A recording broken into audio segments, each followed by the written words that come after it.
and welcome to the African Utility Week studio. My name is Amy Ryan, Deputy Editor of Metering and Smart Energy International, and today I have with me Sandra Freudenberg, who is the Senior Project Manager for Energy and Climate at the KfW Development Bank.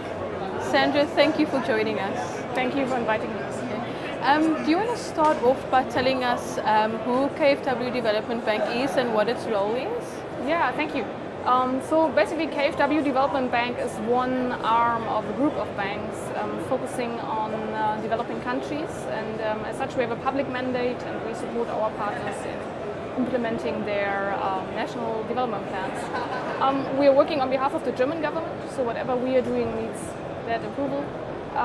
We are very active in Africa, especially in the power sector. Okay. And then we were chatting earlier about your presentation that you took part in at African Utility Week. And you mentioned there were some key challenges that were raised in terms of the planned interconnections in Africa. Can you tell us more about what was said in the panel? Yes, definitely. I was sitting on that panel where there were representatives from all the 4 power pools in Africa, so that was very interesting because they were able to demonstrate on a map where they stand currently with regards to regional interconnections and where they want to be in a few years. So I think the difference was very interesting to see it also graphically where they are today and where they want to go.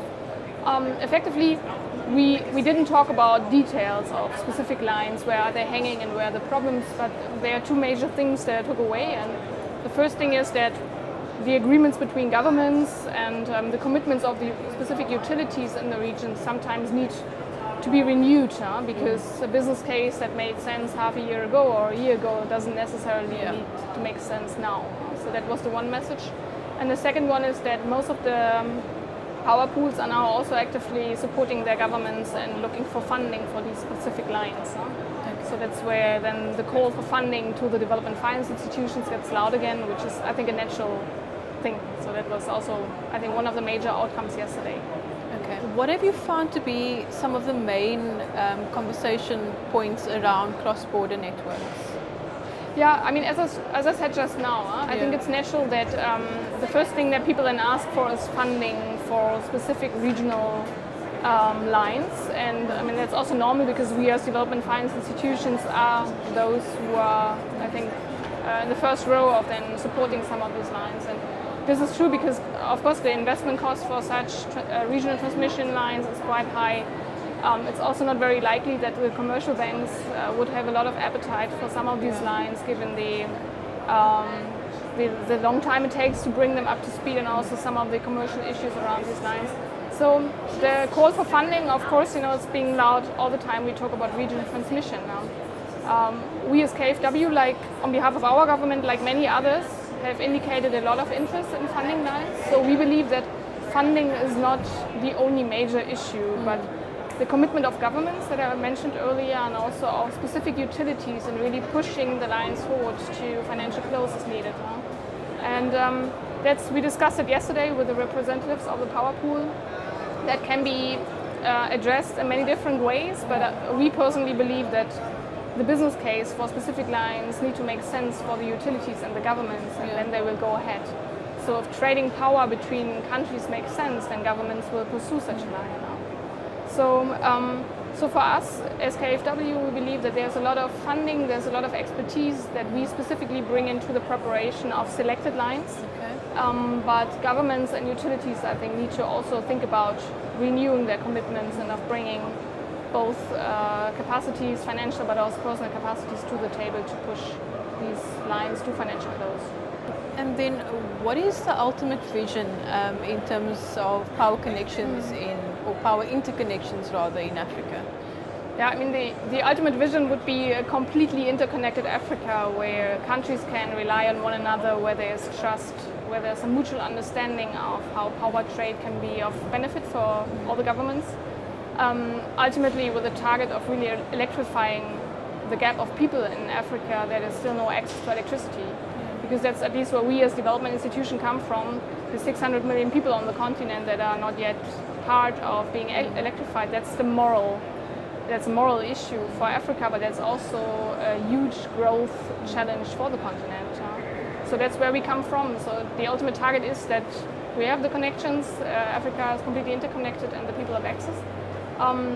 Nonetheless, despite this broad vision, we should not stop working on specific projects that could be champions and that could show how trading power can be of mutual benefit, how trading power also fits into maybe changed generation plans of the countries. So that's how we as KfW work. We focus on a few lines that we support intensely and that we want to see closed soon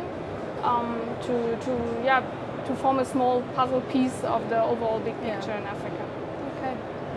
And then finally, in terms of energy and power infrastructure, what could you advise to alleviate some of the major funding gaps that exist? I mean, one part I already, I think, mentioned now 2 or 3 times is to have a renewed commitment of governments and of utilities and a joint understanding of why it makes sense to go for a specific line. No? So that's the first part. But also, secondly, the whole need for reforms in the power sectors of the country is there, like it was never before. So the countries have to continue on a path of reforms for their power utilities to make them viable, to at the end also attract funding for their projects. And that, of course, includes on the one hand side performance-related measures within the utility that could also include some measures on the governance side, and it also includes the possibility for a utility to set a tariff that makes sense, that at least in parts represents cost-reflective elements.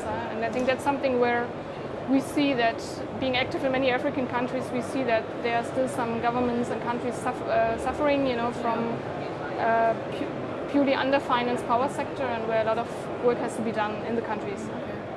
And then is there anything, Sandra, that you'd like to add in terms of KfW Development Bank or anything else, any interesting points that you, or conversations that you've had at African Utility Week so far that you'd like to expand on?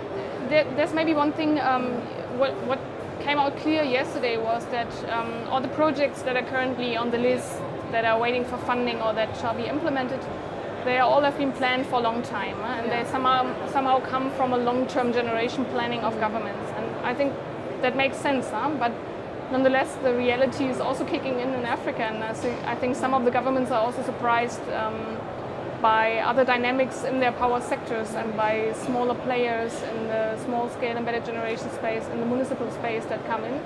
So while we talk about national plans, and that of course makes sense, we should also not forget that the reality in some of the countries is also another one, and that private players are beginning to be more and more active in the renewable energy space. Okay.